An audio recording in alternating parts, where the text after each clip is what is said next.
네.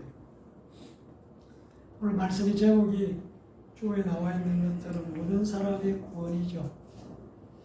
지난주에도 우리가 말씀을 함께 나누었습니다만 하나님은 우리를 행복하기를 원하고 사람을 만들어 놔서 복을 주시며 이렇게 말씀합니다.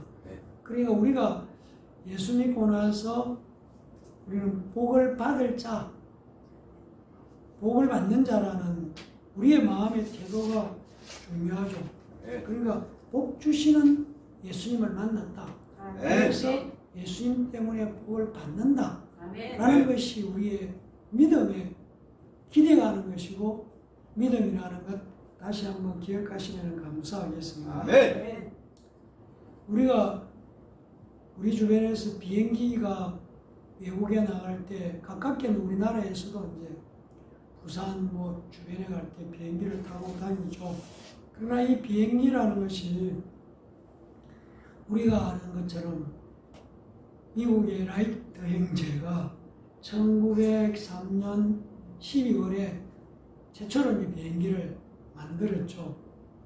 그리고 그 뒤에 비행기가 계속 조금씩 발전하면서 현재 비행기가 이제 만들어진 것이죠. 그런데 비행기가 만들어지는 과정 속에 비행기가 제대로 되기 위해서 계속 발전하는 과정 속에 있었던 어떤 얘기가 있습니다. 어떤 얘기냐면은 조종사가 비행기를 시운전하기 위해서 비행기를 이제 시운전하고 있을 때에 조종석 아래에서 무엇인가가 자꾸 사각사각 갉아먹는 소리가 났다는 것이죠. 그래서 조종사가 가만히 살펴보니까 지가 비행기에 연결되어 있는 전선을 갉아먹고 있었다는 것이죠.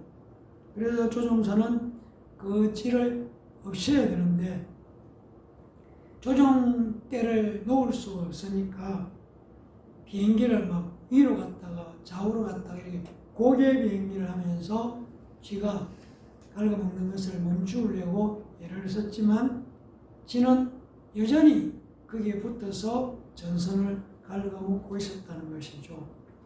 그래서 이 조종사가 순간적으로 생각할 때에 고개 비행으로 되는 것이 아니고 비행기를 고도를 계속 더 높이고 그렇게 올라가면 되겠다는 생각이 들어서 고도를 계속 높인 것이죠.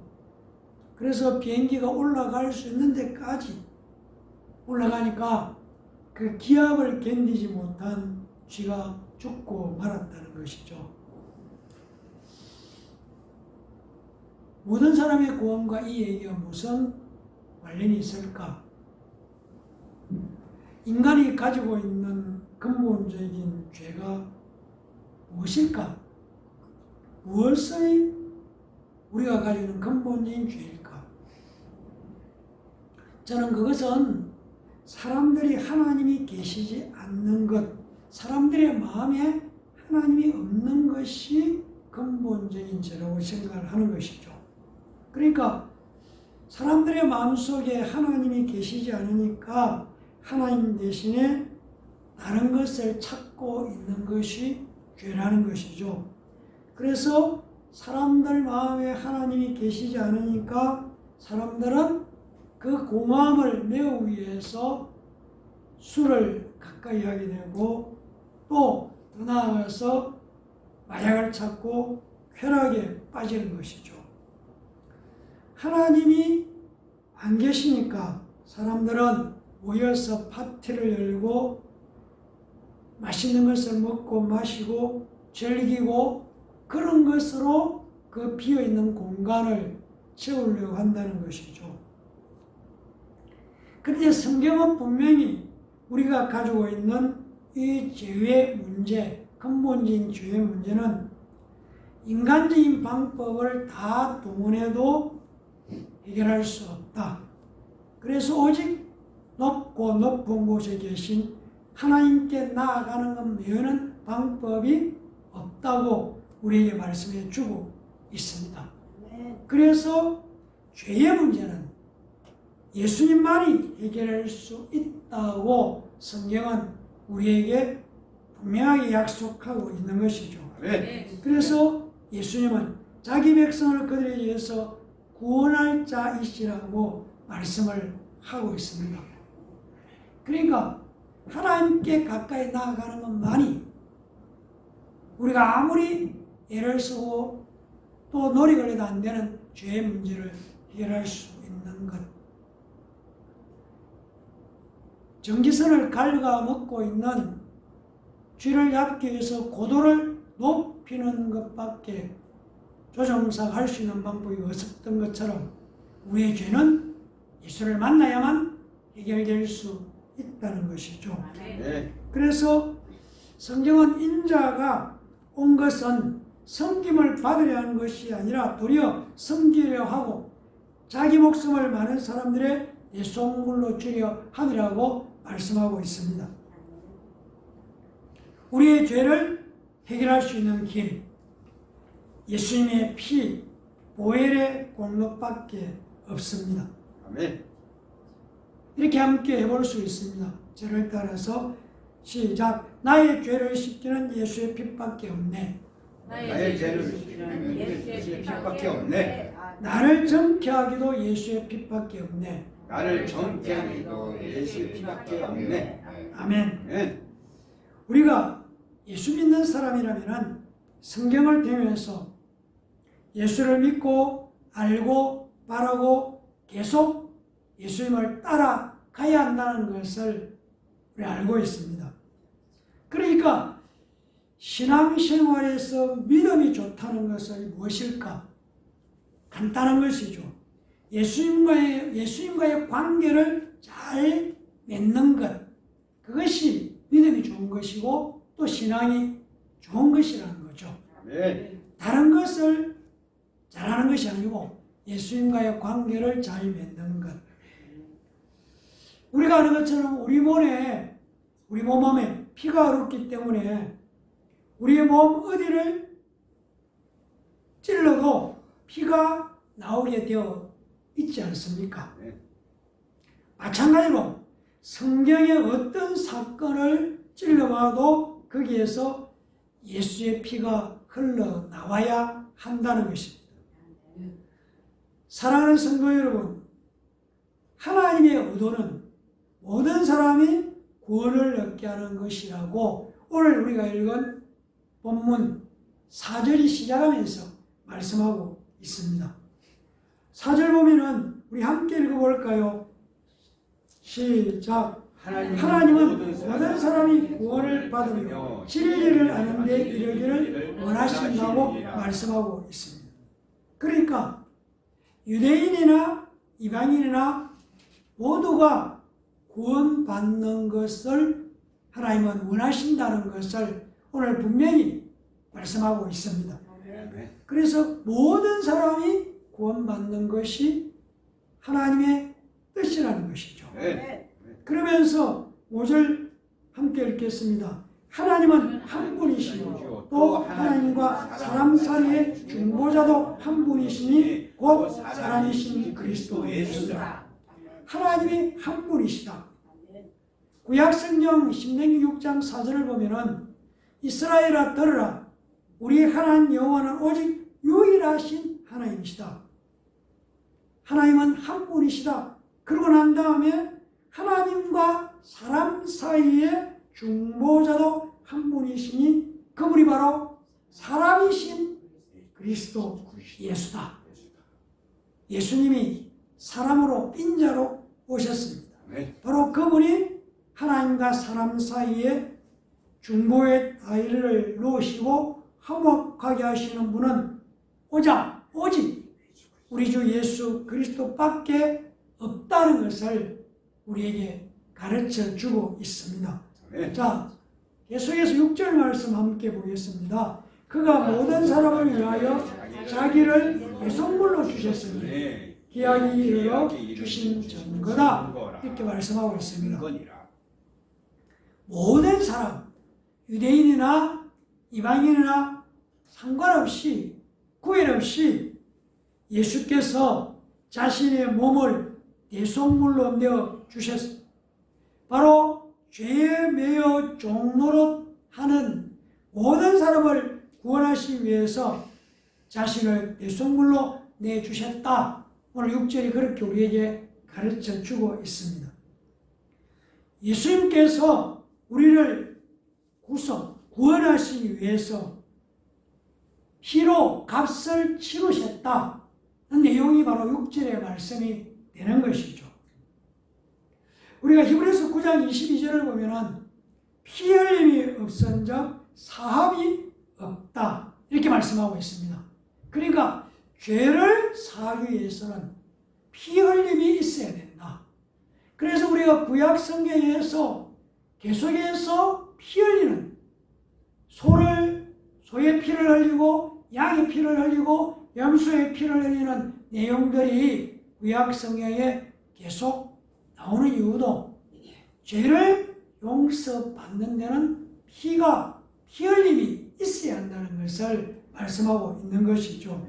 그러니까 하나님께서 모든 사람을 구원하시기 위해서 하나님의 독생자 예수 그리스도를 이 땅 위에 죄를 해결하는 그 죄값을 치르시는 대속물로 주셨다는 것이 성경이 우리에게 가르쳐주고 있는 중요한 내용이라는 것이죠.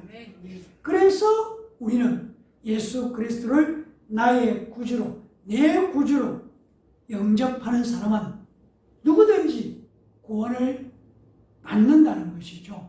그리고 이 사실을 우리는 믿는 사람이고 이것을 또한 당당하게 전하는 사람들이죠. 그래서 이 예수 믿음으로 구원받는 이 놀라운 축복은 유대인이나 이방인이나 차별이 없다는 것입니다. 에베소서 2장 14절 말씀은 그는 우리의 화평이신지라 둘로 하나를 만드사 원수된 것 곧 중간에 막힌 담을 자기 육체로 허시고 육체로 허물어 버렸다. 예수님께서 십자가의 피 흘림으로 막힌 것을 허물어 버리셨다. 그리고 또 요한복음 3장 16절 17절은 하나님이 세상을 이처럼 사랑하사 독생자를 주셨으니 이는 그를 믿는 자마다 멸망치 않고 영생을 얻게 하려 하심이라. 하나님이 그 아들을 세상에 보내신 것은 세상을 심판하려 하심이 아니요 그로 말미암아 세상이 구원을 받게 하려 하심이라. 예수 그리스도로 말미암아 구원받게 하시기 위해서 예수님이 이 세상에 오셨다고 말씀하고 있습니다. 그러니까 하나님은 유대인들만의 하나님이 아니라 누구든지 유대인이나 이방인이나 혈통에 상관없이 예수 믿으면 멸망당하지 않고 구원을 얻게 된다는 것이 우리에게 수없이 강조해오고 있는 말씀이라는 것입니다. 그런데 오랫동안 형성되어 있는 선입견 그리고 편견을 갖고 있는 사람들이 그것을 극복해내는 것이 쉽지 않다는 것이죠. 성경 사도행전 10장 9절에서 16절을 보면은 이런 말씀이 나옵니다. 베드로가 예수님의 제자인 베드로가 예수님으로부터 모든 족속으로 제자를 삼으라는 마태복음 28장 19절의 명령을 분명히 받았지만 그리고 또 사마리아와 땅끝까지로 복음을 전하라는 세계 선교에 대한 명령을 베드로는 직접 들었습니다. 그런 베드로가 유대인의 전통적인 문화와 율법의 규례를 쉽게 넘어서지 못하고 이방인 선교, 바로 이 일을 실천에 옮기지 못하고 있는 내용들이 사도행전에 기록되어 있음을 보게 됩니다. 그러니까 하나님은 고정관념과 선입견, 편견에 사로잡혀 있는 이 베드로가 이방인 선교에 적극적으로 나설 수 있도록 하기 위해서 환상 가운데 부정한 짐승을 잡아먹으라고 명령을 하시는 것이죠. 그런데도 베드로는 하나님의 음성을 들으면서도 계속해서 3번씩이나 자기는 부정한 음식을 먹을 수 없다고 거부하고 거절하는 내용을 우리는 알고 있습니다. 왜 그랬을까? 뿌리 깊이 박혀있는 유대인들의 전통과 관습을 넘어서는 것이 베드로에게는 이처럼 어려웠다는 것입니다. 우리 주변에 예수를 나의 주, 나의 하나님으로 영접하지 못하는 사람들의 상황이 바로 살아오면서 느끼고 배우고 있는 그 선입견, 편견, 이런 것들이 고정관념, 이런 것들 때문에 우리가 예수 믿고 구원 얻고 하나님이 구원을 위해서 하나님이신 예수님이 이 땅에 오셨다는 이 놀라운 비밀을 말해도 받아들이지 않는다는 것이죠. 베드로가 예수님을 3년씩 또 3년 6개월씩 따라다녔지만 편견, 선입견, 전통, 그것을 벗어나지 못하고 있는 상황을 우리가 보면서 어쩌면은 예수를 믿고 오랫동안 신앙생활을 해왔다고 하면서도 하나님의 말씀과 전혀 상관없는 비본질적인 문제나 습관이나 경험에 그 고집 속에서 우리가 붙들려 있지 않은가, 우리 스스로에게 질문해 볼 필요가 있다는 것이죠. 정말 말씀이 무엇을 우리에게 요구하는가 보다 우리도 모르게 젖어 있는 습관적인 신앙생활, 그리고 예수 믿는 건 이런 것이야 라는 어떤 고정관념에 우리가 붙들려 있지 않는가 한번 돌아볼 필요가 있다는 것입니다. 어떤 회사에서 직원들의 능률을 올리기 위해서 능률이 계속 오르지 않으니까 사장이 세미나를 열었습니다.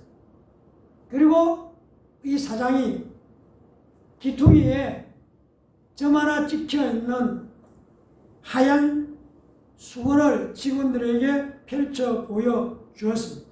그러고 나서 물었습니다. 무엇이 보이느냐고 질문을 했다는 것이죠. 여러분도 한번 생각해 보시면 좋겠습니다. 직원들은 한 사람도 빠짐없이 모두 검은 점이 보인다고 대답을 했습니다. 그래서 사장은 다시 또 질문합니다. 자세히 보라고. 다른 거 보이는 거 없느냐고. 그런데 직원들은 여전히 검은 점밖에 보이지 않는다고 대답을 한 것입니다. 또 사장이 다시 말을 했습니다. 여러분, 검은 점은 이 구석 한 곳에밖에 없는데 나머지 점 외에 흰 바탕으로 되어 있는 이것은 왜 눈에 보이지 않습니까? 질문한 것이죠. 여러분도 아마 같은 것일 것입니다. 제가 백지에다가 점을 하나 찍어놓고 무엇이 보이느냐고 물어보면 점이 보인다고 얘기를 계속 물어도 아마 점 보인다고. 그러나 사실은 점보다 백지가 훨씬 크게 나타나 있는 것이지 않습니까? 여기서 사장은 뭘 말했냐면은 어쩌면 여러분들이 가지고 있는 단점, 불가능한 것은 이 점처럼 작은 것이고 여러분들이 가지고 있는 가능성과 장점은 이 손수건에 있는 흰 바탕처럼 많다. 그래서 여러분이 그 많은 장점을 가지고 있다는 사실을 알고 다시 도전해 보라고 직원들에게 격려의 말씀을 했다는 것이죠. 우리의 신앙생활의 선입견, 편견은 무엇일까요?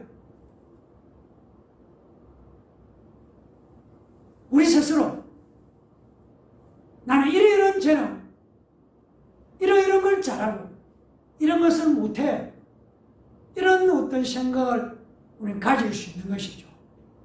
그러나 믿음은 내 능력이 아니라 내가 믿는 하나님의 능력에 초점을 맞추는 것이 믿음이라는 것이죠.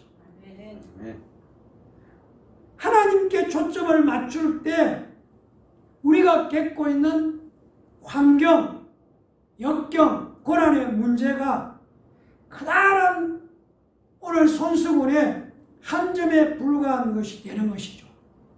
그러니까 쉽게 말하면 어쩌면 우리가 고난하고 괴로워하고 힘들어하고 어려워하고 있는 그 문제는 흰 수건의 한 점이죠.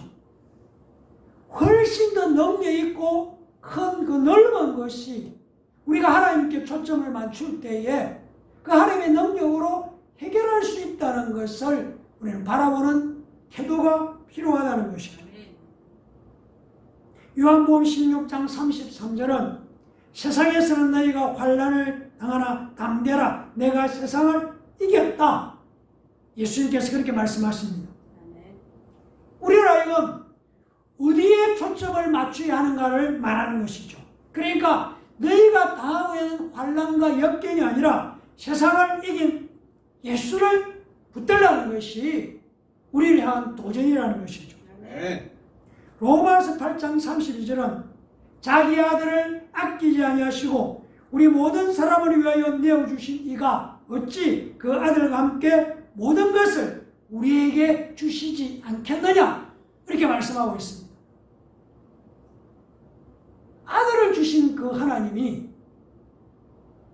다른 우리의 구하는 것을 당연히 주실 것이다. 이런 도전을 우리에게 하는 것이죠. 구원받은 우리가 믿음으로 바라보아야 하는 것은 하나님의 축복이다. 축복하시는 하나님을 바라보아야 하는 것이죠. 복 주시는 하나님을 기대하시기를 예수님의 이름으로 간절히 축원합니다. 요한일서 5장 4절은 이렇게 말씀합니다. 물은 하나님께로부터 난 자마다 세상을 이기느니라. 세상을 이기는 승리는 이것이니 우리의 믿음이다. 이렇게 말씀하고 있습니다. 우리는 이기는 믿음을 가진 자들이죠. 사단의 목을 밟아버리고 승리하신 예수 그리스도가 나의 구주이시고 내 안에 계시고 세상을 이기신 그분으로 말미암아 우리가 겪고 있는 환난과 어려움과 역경을 이길 수 있다 하는 것이 우리의 믿음이 되어야 한다는 것입니다. 예수 이름을 부르고 찾는 자들에게 상 주신다는 것을 약속하신 그것을 믿고 기도하는 오늘 예배드리는 우리 모두가 되기를 예수님 이름으로 간절히 축원합니다. 기도하겠습니다. 감사합니다. 하나님, 오늘 우리에게 은혜를 베풀어 주시고 모든 사람을 구원하시는 하나님의 축복이 하나님의 축복을 기대하는 믿음을 가진 예배드리는 모리가 되도록 축복하시고 역사해 주시고 마음의 문을 열고 상 주시는 하나님을 바라보며 기대하는 승리의 믿음을 갖도록 역사해 주시옵소서. 예수님 이름으로 간절히 기도합니다. 아멘.